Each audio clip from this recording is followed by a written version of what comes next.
Hello, my name is Rebecca Murillo, and this semester I interned for the Community Engagement Team at the College of Health and Human Services at UNCW.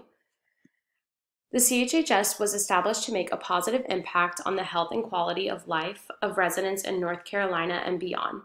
The goal of the CHHS is to help individuals, families, and communities live healthier, more prosperous, and empowered lives.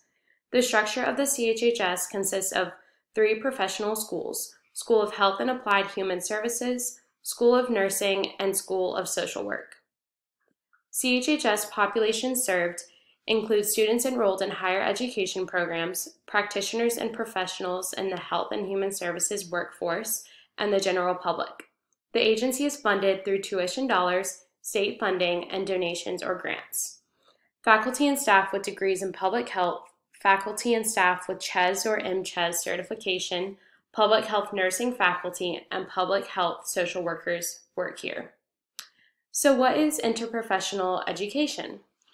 Interprofessional education, or IPE, is when students from 2 or more professions learn about, from, and with each other to enable effective collaboration and improve health outcomes. An IPTC typically has twin objectives of providing team-based, patient-centered care, as well as educating trainees and preparing them for the workforce. There are many possible designs and models for an IPTC, and not all are listed on this slide, but these models are incorporated at the VA Centers of Excellence in Primary Care Education locations. A dyad model involves a clinical practice pair, such as 1 nurse practitioner student and 1 senior physician resident. Huddle coaching may incorporate an IP 15-minute huddle in the beginning of the day. And panel management uses data to identify appropriate care for patients and is more concerned for population health. At UNCW, the Community Engagement Team was tasked with establishing an interprofessional teaching clinic. The clinic's student population will be undergraduate UNCW students across multiple majors or programs, and also UNC School of Medicine graduate students. The patient population will be patients in the VA system residing in Wilmington. But the student population at UNCW is unique, as many IPTCs not only incorporate graduate students. This presents logistical problems to overcome, such as scheduling and novice learning barriers. So I was a public health student intern on the Interprofessional Teaching Clinic Task Force, providing a UNCW student perspective. I worked directly with Dr. Wells, the Assistant Dean for Community Engagement and Impact. Dr. Wells educated me on IPE and IPTC efforts at UNCW. She was professional, gave me advice, and treated me as one of her own colleagues. I liked how Dr. Wells allowed me to be independent in my internship, but guided me in the right direction with assignments and tasks.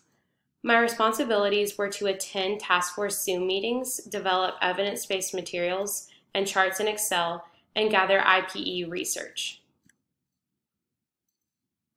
Over the course of my internship, I made 4 evidence-based materials for the IPTC task force and Dr. Wells.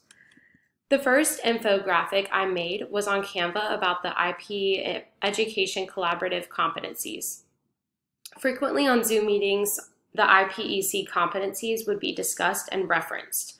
So I decided to organize them into this infographic so the task force could reference them at any time. The competencies are values, ethics, roles and responsibilities, teams and teamwork, and interprofessional communication. The second evidence-based material I made was an IPE bubble map, organizing all types of IPE models. The task force is still planning and discussing which IPE model will be used in the clinic at UNCW, so this can help them navigate their plan. 2 models I would like to point out here are the shared medical appointments and walk-in clinic. The shared medical appointments are when an IP team is brought around a specific diagnosis. This could be a diabetic veteran where a public health student trainee and a nursing student trainee work on a care plan collaboratively. The walk-in clinic is more relaxed IPE program that allows students from very opposing majors or programs to work together and walk with patients. For example, pharmacists and physical therapy student trainees could collaboratively collaboratively walk with the patient. The third evidence-based material I made was an academic PACT poster that elaborates on what an academic PACT is compared to the regular PACT in the VA system.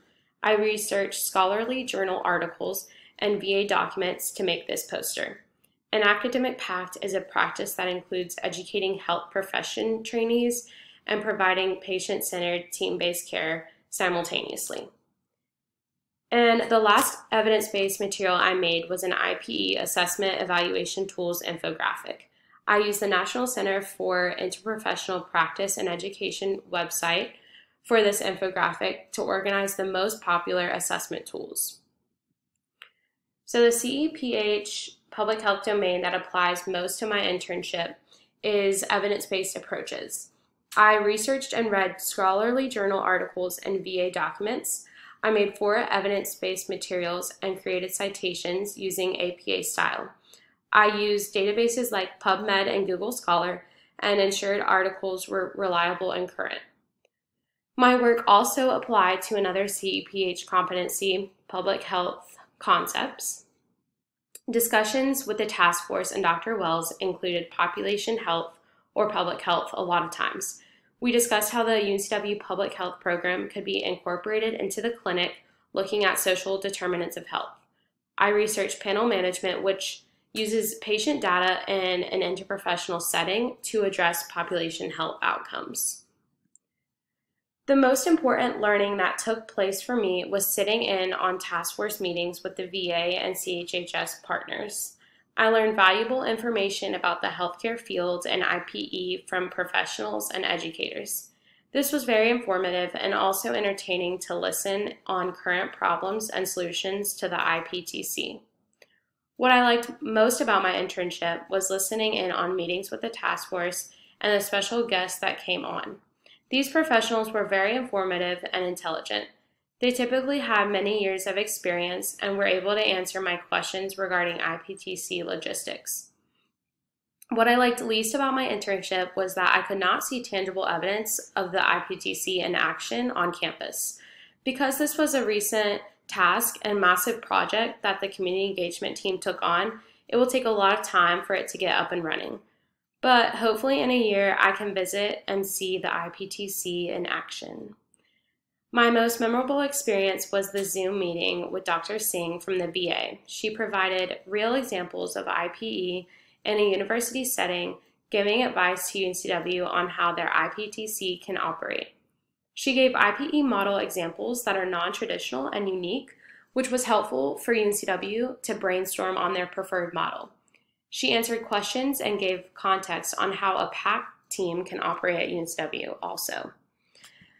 Overall, I am so grateful to have had an educating and positive internship experience with the community engagement team, and I look forward to carrying this knowledge with me as a future PA. Thank you.